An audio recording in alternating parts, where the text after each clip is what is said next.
பெங்களூர் வந்தாச்சுங்க. ஏகான நம்ம கூப்பிட்டு போயிட்டுருக்காரு மார்க்கெட்டுக்கு. லோடு இறக்குற இடம் சின்ன வண்டி. நம்ம முன்னாடி போகுது பார்த்தீங்களா, அந்த வண்டி தாங்க. அன்லோடு மாற்றணும், இந்த வண்டியிலேருந்து அந்த வண்டிக்கு மாற்றணும்.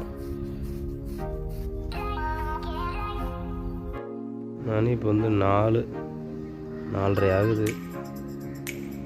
மெயின் லோடு இறக்கலான்னு வந்துருக்குறோம். எனக்கு முன்னாடி ஒரு வண்டி நிற்கிது. இந்த சின்ன வண்டிக்காரர் தான் எனக்கு கூப்பிட்டு வந்தார். ஃபஸ்ட்டு எனக்கு வழி தெரியாதுன்னா, இதுதான் நம்ம வண்டி. எல்லாமே இப்போ மீன் லோடு இருக்குது. ஐல மார்க்கெட்டு, மீன் மார்க்கெட்டு, நிறையா மீன் வண்டி நிற்கிது. சிவாஜி நகர், பெங்களூர் சிவாஜி நகர் 32 ஸ்ட்ரீட்.